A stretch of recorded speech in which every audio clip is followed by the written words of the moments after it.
ഒരുപാട് ക്യാരക്ടേഴ്സ് നമ്മൾ കണ്ടിട്ടുണ്ട്. അപ്പോൾ സൈക്കോ ബിനു, അത് എന്താണ് സൈക്കോ? അയ്യോ സോറി, സൈക്കോ എന്ന് തോന്നിപ്പിക്കുന്ന ബിനു. എന്താണ് ബിനുവിന്റെ ഒരു പ്രത്യേകതയാണ് ഞാൻ പറയുന്നത്. ആ ഒരു ജീവിത സാഹചര്യമാണ്. ആ സാഹചര്യത്തിൽ ആളുടെ മാനസിക മാറുന്ന സമയത്ത് സൈക്കോ ആണെന്ന് തോന്നാം എന്ന് ഞാൻ പറഞ്ഞത്. പിന്നെ സോഡ കുപ്പി കണ്ണടയൊക്കെ വെച്ച്, അതെ, ഗെറ്റപ്പ് എല്ലാം പുതിയ ഗെറ്റപ്പാണ്. പിന്നെന്താ, ഒരു 2 അപ്പിയറൻസ് ഉണ്ട്, നിങ്ങൾ അതിൽ കണ്ടുപോലെ തന്നെയാണ്. പിന്നെ മനോഹരങ്ങളായ പാട്ടുണ്ട്, ഒരു 6 പാട്ടുണ്ട്. 2 ബിഗ് സോങ് ആണ്, 4 എണ്ണം മുഴുനീളമായിട്ടുണ്ട്. ഭയങ്കര രസമുള്ളതാണ്. അങ്കിത് മേനോൻ തകർത്തിട്ടുണ്ട്. Thank you Ankit. വേറെന്താ, ഇതിൻ്റെ കഥ കൂടുതൽ പറയാൻ പറ്റില്ല. ശരിക്കും ഒരു കുടുംബത്തിൽ നടക്കുന്ന പറഞ്ഞ പോലെ ഉള്ള ഒരു കഥയാണ്. അത് സിറ്റുവേഷൻ വൈസുള്ള ഹ്യൂമറാണ്.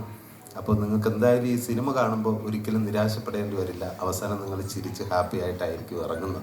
അപ്പോൾ ഈ ക്രിസ്മസ് നമ്മുടെ ബിനുവും ഫാമിലിയും കൊണ്ടുപോകും തന്നെ വിശ്വസിക്കാം അല്ലേ? തീർച്ചയായിട്ടും. ഈ എക്സ്ട്രാ ഡീസൻറ്റുകൾ അല്ല, അത് നിങ്ങൾ ഇഷ്ടപ്പെടണം. നിങ്ങൾ ഇഷ്ടപ്പെട്ട് കഴിഞ്ഞാൽ എല്ലാവരോടും പറയുക. അതാണ് ഏറ്റവും വലിയ പബ്ലിസിറ്റി. അപ്പോൾ താങ്ക് യു.